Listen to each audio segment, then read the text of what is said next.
Hello friends, എല്ലാവർക്കും നമസ്കാരം. നമ്മുടെ ചാനലിലേക്ക് എല്ലാവർക്കും സ്വാഗതം. അപ്പോൾ ഇന്ന് വന്നിട്ടുള്ളത് നല്ല അടിപൊളിയായിട്ടുള്ളൊരു സ്നാക്കിൻ്റെ റെസിപ്പി ആയിട്ടാട്ടോ. അപ്പം മധുരമൊക്കെ ഇഷ്ടപ്പെടുന്നവർക്കും കുട്ടികൾക്കും ഒക്കെ വളരെ ഇഷ്ടപ്പെടും ഈ ഒരു സ്നാക്ക്. വേറെ ഒന്നുമല്ല, നമ്മുടെ സ്വന്തം നെയ്വട കേട്ടോ. അപ്പം നമുക്കിത് എങ്ങനെ തയ്യാറാക്കുന്നതെന്ന് നോക്കിയാലോ. അപ്പോൾ ആദ്യം തന്നെ ഒരു ബൗളിലേക്ക് 1 കപ്പ് മൈദ ചേർത്ത് കൊടുക്കാം. എല്ലാ അളവും ഇൻഗ്രീഡിയൻസും നിങ്ങളുടെ അളവിനനുസരിച്ച് ചേർക്കണം. നിങ്ങൾക്ക് എത്രയാണോ വേണ്ടത് അതിനനുസരിച്ച്. ഇനി അതിലേക്ക് 1 ടേബിൾ സ്പൂൺ പഞ്ചസാര ചേർത്ത് കൊടുക്കാം. അതുപോലെ 1/4 ടീസ്പൂൺ ഉപ്പ് ചേർത്ത് കൊടുക്കാം. ഇനി അതിലേക്ക് 1/2 ടീസ്പൂൺ ബേക്കിംഗ് പൗഡർ ചേർത്ത് കൊടുക്കാം. ഇനി നമുക്ക് നന്നായിട്ടൊന്ന് മിക്സ് ചെയ്ത് കൊടുക്കണം. ഒരു സ്പൂൺ വെച്ചിട്ട് നന്നായിട്ടൊന്ന് മിക്സ് ചെയ്ത് കൊടുക്കാം. ആ ബേക്കിംഗ് പൗഡറും ഉപ്പും എല്ലാ ഭാഗത്തും എത്താൻ വേണ്ടിയിട്ട് നന്നായിട്ടൊന്ന് മിക്സ് ചെയ്ത് കൊടുക്കാം. അതിനുശേഷം നമുക്കതിലേക്ക് 1/2 കപ്പ് നെയ്യും കൂടി ചേർത്ത് കൊടുക്കാം. ഉരുക്കിയെടുക്കാത്ത നെയ്യ് ആയതുകൊണ്ട് പാത്രത്തിൽ ഇങ്ങനെ പിടിച്ചിരിക്കുക. അതാണ് ഞാനിങ്ങനെ കൊട്ടി ഇടുന്നത് കേട്ടോ.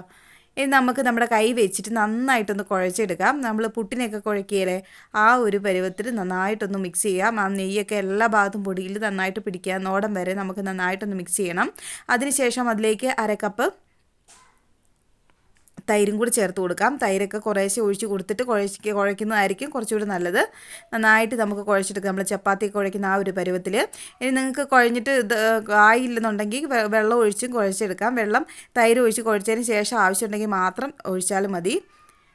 അപ്പോൾ ഞാനിവിടെ നന്നായിട്ട് കുഴച്ചെടുത്തിട്ടുണ്ട്. കണ്ടില്ലേ, നന്നായിട്ടൊന്ന് സോഫ്റ്റായി വരുന്നുണ്ട്. ഇനി നമുക്കിതൊന്നുകൂടി ഒന്ന് സോഫ്റ്റ് ആകാൻ വേണ്ടിയിട്ട് ഒരു നനഞ്ഞ തുണിയോ ഒരു ടവലോ വെച്ചിട്ട് നമുക്ക് അതിൻ്റെ പൊക്കത്തൊന്ന് ഇതുപോലെ പ്രസ് ചെയ്ത് കൊടുത്തിട്ട് സൈഡിൽ കൂടെ പ്രസ് ചെയ്ത് കൊടുത്തൊന്ന് റെസ്റ്റ് ചെയ്യാൻ ഒരു 15 മിനിറ്റ് റെസ്റ്റ് ചെയ്യാൻ വെക്കാം. അതവിടെ റെസ്റ്റ് ചെയ്യുന്ന സമയം കൊണ്ട് നമുക്കൊരു പാൻ വെച്ച് കൊടുക്കാം. അതിലേക്ക് ഒരു 5 ടേബിൾ സ്പൂൺ പഞ്ചസാര എടുക്കാം. ഇനി അതിലേക്ക് 4-5 ഏലക്ക പൊടിച്ചതും അതുപോലെ ഒരു 4-5 ടേബിൾ സ്പൂൺ വെള്ളവും കൂടെ ഒഴിച്ചിട്ട് നമുക്കൊന്ന് പഞ്ചസാര ലൈനി ആക്കിയല്ലേ അതുപോലെ ഒന്ന് ആക്കിയെടുക്കാം. അപ്പോൾ അതാക്കി ഈ ഒരു സമയത്ത് നമ്മുടെ മാവൊക്കെ ഇവിടെ റെഡിയായിട്ട് വന്നിട്ടുണ്ട്. കണ്ടില്ലേ, നല്ല സോഫ്റ്റായിട്ട് വന്നിട്ടുണ്ട്. ഇനി നമുക്ക് അതിൽ നിന്ന് കുറേശ്ശെ ഇങ്ങനെ എടുത്തിട്ട് കൈ കൊണ്ട് എടുത്തിട്ട് ഞാൻ കുറച്ചുകൂടെ നെയ്യൊന്ന് പുരട്ടി കൊടുത്തു കേട്ടോ. ഇനി നമുക്ക് കുറേശ്ശെ മാവ് ഇതുപോലെ എടുത്തിട്ട് നമുക്ക് ഉരുട്ടിയെടുക്കണം. എന്നിട്ട് ഇങ്ങനെ നടുക്ക് ഇങ്ങനെ നമ്മൾ വടയൊക്കെ ഉണ്ടാക്കിയല്ലേ ആ ഒരു ഷേപ്പിലാക്കിയെടുക്കാം.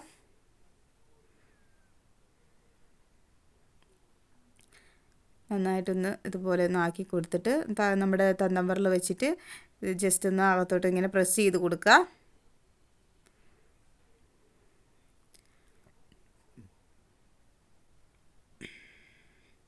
ഇതുപോലെ ബാക്കിയെല്ലാം നമുക്ക് ഇതുപോലെ തന്നെ റെഡിയാക്കി എടുക്കാം. അതിന് ശേഷം വേണം നമുക്ക് ചുട്ടെടുക്കാൻ വേണ്ടിയിട്ട്. അപ്പോൾ ഇവിടെ ഞാനിത് ഫ്രൈ ചെയ്തെടുക്കാൻ വേണ്ടി ഓയിലൊക്കെ ഇവിടെ ചൂടാക്കാൻ വെച്ചിട്ടുണ്ട്. അധികം ചൂടായി പോകരുത് കേട്ടോ. ഓയിൽ ഈ ഒരു ചൂട് മതിയാവും. ഇനി നമുക്കതിലേക്ക് ഓരോന്നും എടുത്ത് വെച്ച് കൊടുക്കാം. ഞാൻ അധികം ഓയിലൊന്നും ചേർക്കുന്നില്ല. നിങ്ങൾക്ക് വേണമെങ്കിൽ കുറച്ചുകൂടി ഓയിലിൽ തയ്യാറാക്കാൻ ഞാൻ ഈ ഒരു ഓയിലേ എടുക്കുന്നുള്ളൂ കേട്ടോ. അപ്പോൾ ഒരു വശം ഇവിടെ റെഡി ആയിട്ടുണ്ട്. നമുക്കിനി മറിച്ചിട്ട് കൊടുക്കാം.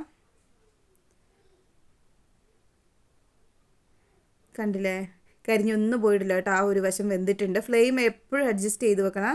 ലോ ഫ്ലെയിമിൽ തന്നെ ഇട്ടിട്ട് വേണം കുക്ക് ചെയ്യാൻ. തീ കൂടിപ്പോയാൽ പെട്ടെന്ന് കരിഞ്ഞു പോകും. അതിൻ്റെ ഉള്ളൊന്നും വേകിയാലേ. കണ്ടില്ലേ, മാവൊക്കെ പൊങ്ങി വന്നിട്ടുണ്ട്. നമ്മുടെ ആ ഒരു മാവിൻ്റെ കൂട്ടൊക്കെ പൊങ്ങി വന്നിട്ടുണ്ട്. അപ്പോൾ ബാക്കിയുള്ളതും കൂടെ മറിച്ചിടാം. നല്ല സോഫ്റ്റ് ആയിരിക്കും കേട്ടോ ഈ ഒരു ഇതെന്ന് പറയണം. നല്ല സോഫ്റ്റ് അല്ലേ, കഴിക്കാൻ നല്ല ടേസ്റ്റ് ആയിരിക്കും. ബാക്കിയെല്ലാം നമുക്കിങ്ങനെ തന്നെ ഫ്രൈ ചെയ്തെടുക്കണം. ഞാൻ എല്ലാം ചെയ്യുന്നൊന്നും കാണിക്കുന്നില്ല. അപ്പോൾ ആദ്യത്തെ ആ ഒരു ബാച്ച് ഇവിടെ റെഡി ആയിട്ടുണ്ട്. ബാക്കിയെല്ലാം ഇങ്ങനെ തന്നെ ചെയ്തെടുക്കാം.